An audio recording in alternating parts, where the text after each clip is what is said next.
Bienvenue au 18h30 à la une de ce lundi. Net recul de la criminalité violente en 2022, la DGSN se veut rassurante et mise pour son action de lutte contre la criminalité sur le travail des brigades anti-gang. Des unités qui ont démontré leur efficacité dans les plus grandes métropoles du royaume. Nous verrons l'exemple à Casablanca. Puis on se donne rendez-vous à Taroudin où se tient le Moussem de Hiloula du rabbin David Ben Barouk, une cérémonie spirituelle et religieuse qui réunit plusieurs familles marocaines de confession juive et musulmane. Un moment de communion et de recueillement partagé autour de la mémoire de ce saint juif disparu il y a de cela plus de 200 ans. Fès vibre au rythme des fêtes de fin d'année. Ces établissements hôteliers font le plein de visiteurs. Pour la plupart des internationaux tombés sous le charme de la destination depuis le parcours héroïque du Maroc à la Coupe du Monde Qatar 2022. Bonsoir, 6,59%, c'est le seuil de la criminalité violente enregistré au Maroc en 2022. Un indice rassurant qui ressort du dernier bilan de la Direction générale de la Sûreté nationale. Si ces indicateurs sont en baisse, c'est aussi grâce au travail réalisé par les unités des brigades anti-gang déployées dans de nombreuses villes à travers le royaume. Exemple dans la grande métropole économique Casablanca, dans son reportage d'Iman Ablou, Amin Hannawi et Leila Asli. Dernière consigne avant de se lancer pour une nouvelle mission sécuritaire. La brigade anti-gang combat au quotidien la petite et la grande criminalité dans la métropole économique. Une brigade polyvalente, de proximité, une force de frappe qui a fait ses preuves sur le terrain.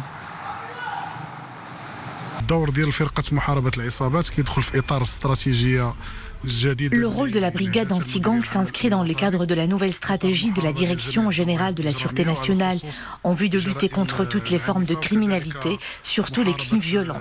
Ce type de brigade est déjà déployé sur l'ensemble du territoire national.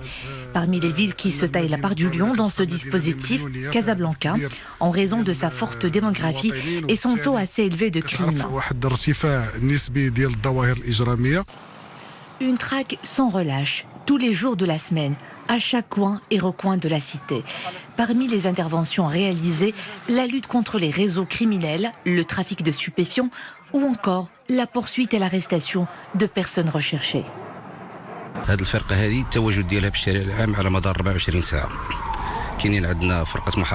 La présence des éléments de la brigade sur la voie publique est assurée 24/24, 7/7. Elle est composée de 4 unités réparties sur 4 districts sécuritaires, Onfa, Ain Sbah, Hay Mohammadi et Fida Mer Sultan. L'objectif est de réprimer les crimes et venir en renfort aux brigades de la police judiciaire et les services de sûreté pour toutes leurs interventions, appuyées en cela par des éléments jeunes, dotés d'une excellente condition physique.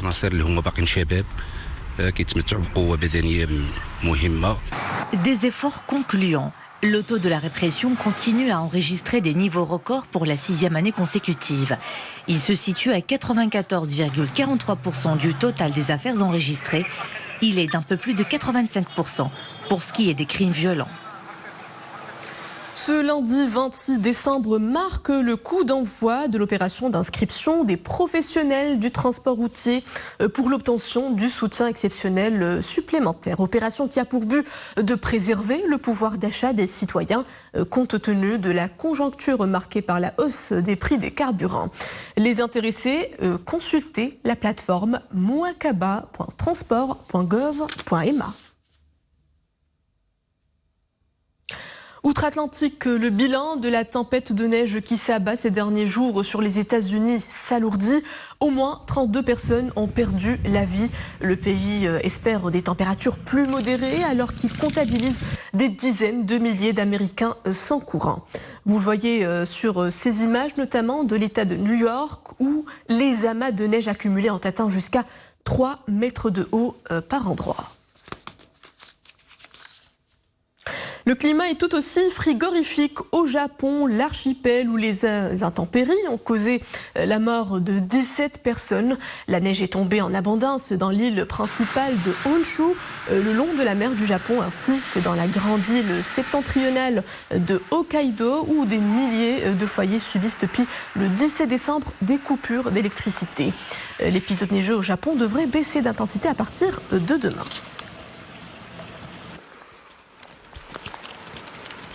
En Chine, pas d'alerte neige, mais une toute autre déferlante y menace des vies. Les contaminations au Covid-19 repartent à la hausse à travers ce pays, épicentre de la pandémie du coronavirus. Une inquiétante flambée de cas positifs observés au lendemain de l'allègement début décembre des restrictions en vigueur depuis 2020.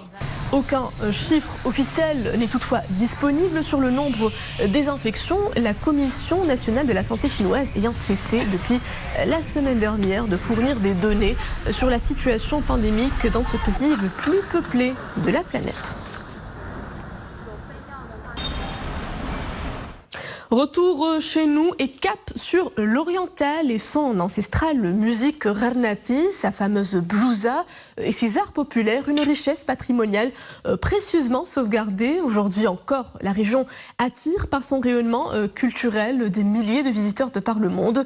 C'est justement pour promouvoir ce capital culturel qu'une rencontre internationale s'est tenue au chef-lieu de la région Oujda. L'événement a passé en revue les moyens susceptibles de protéger le patrimoine immatériel et promouvoir son rôle en tant que vecteur de développement. C'est un reportage de Rachid Latabi avec un commentaire de Zakaria Moukimbila.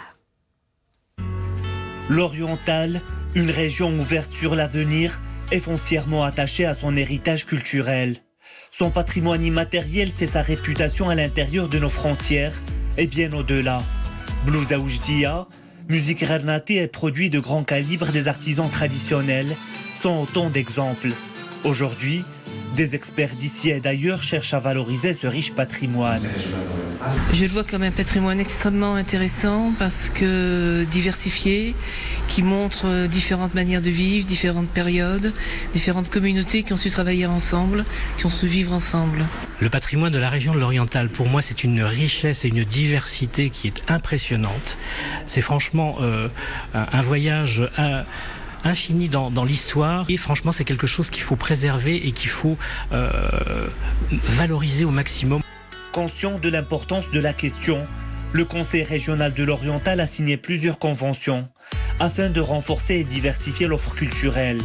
Le patrimoine culturel immatériel est répertorié et valorisé. Nous pouvons prendre soin du patrimoine en renforçant les infrastructures et initier certaines actions. Mais le rôle de la société civile est primordial.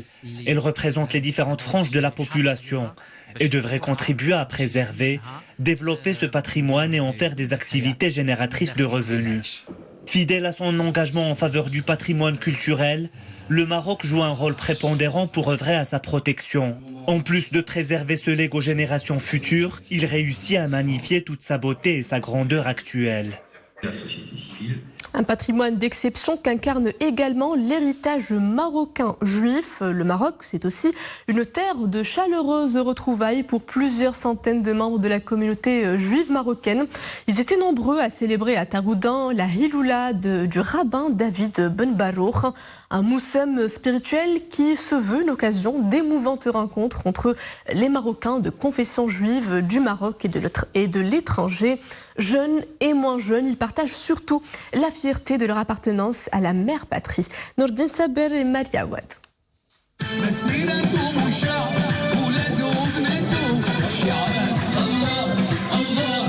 Ambiance festive et spirituelle pour tous. Les chants l'honneur de la patrie résonnent.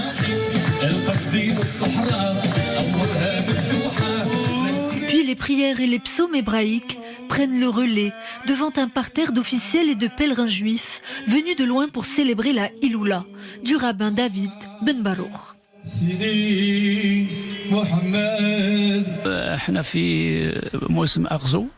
Aujourd'hui, nous fêtons le Moussem d'Agzou, une fête religieuse hébraïque qui réunit tous les juifs du monde. Ils sont là pour célébrer la Hiloula de David Ben Barour. Cette année, il y a beaucoup de monde.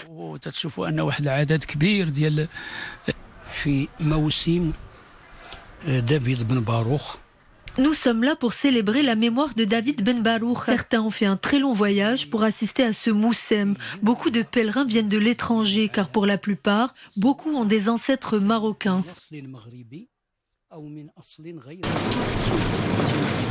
Un mausolée à ciel ouvert pour prier et se recueillir sur les tombeaux des saints. Dans ce lieu de pèlerinage, hommes, femmes et enfants prennent part aux festivités de la Iloula dans une ambiance de fraternité et de joie communicative.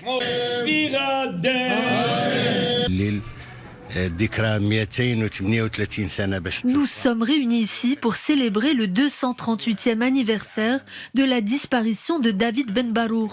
Il était aimé de tous les juifs du monde et même des musulmans. Ce lieu se prête bien à l'agencement de cet événement et renforce l'amitié et la fraternité entre la communauté juive et musulmane. Le Maroc est une terre d'accueil et de vivre ensemble et c'est pourquoi nous aimons célébrer cette fête ensemble.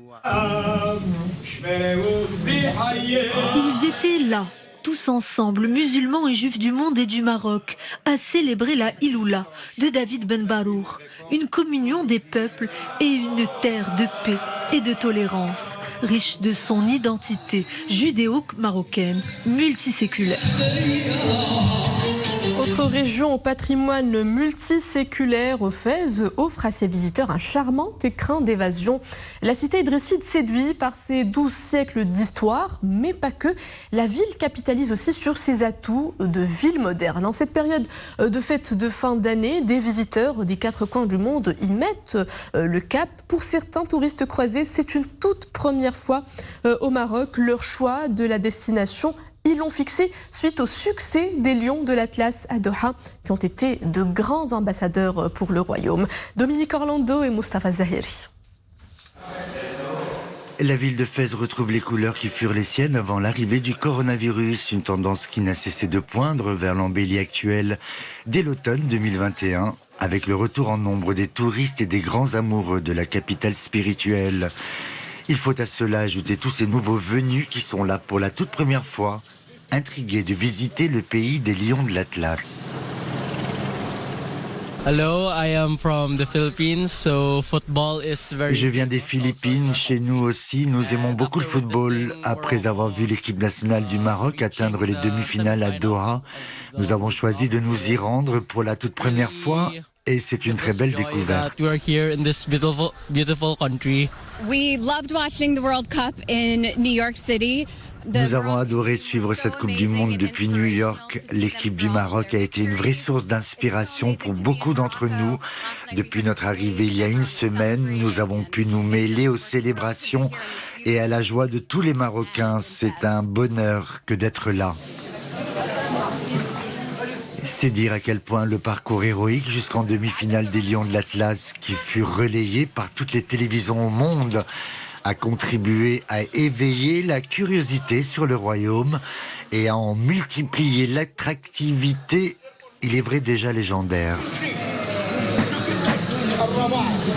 J'ai toujours entendu parler de Maroc en bien et la Coupe du Monde m'a conforté dans cette idéologie que le Maroc c'était un pays qui savait accueillir les gens, peu importe leur nationalité, peu importe leur religion, etc.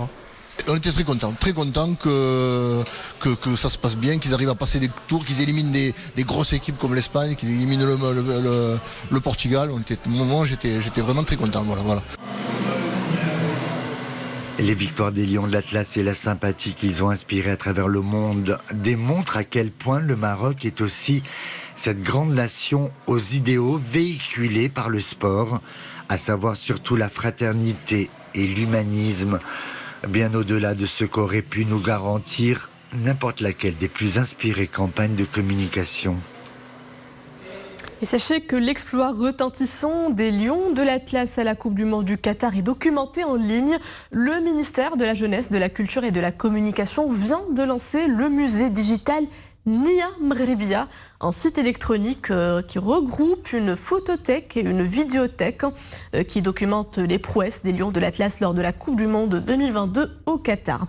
Ce musée numérique dispose de toutes les photos et vidéos officielles ainsi que celles illustrant des supporters marocains et qui immortalisent des instants de joie vécus à l'occasion des phases finales de la Coupe du Monde 2022. Le site est ouvert et accessible au grand public avec la possibilité d'ajouter des photos et des vidéos qui commémorent cette réalisation nationale. Le site est accessible en français, en arabe, à travers le lien niamarlibien.ma. Et c'est ainsi que s'achève cette édition. Merci à vous de l'avoir suivi. À 20h30, le retour de l'information avec le journal Vaïsia. Très belle suite des programmes à tous sur Al-Oula.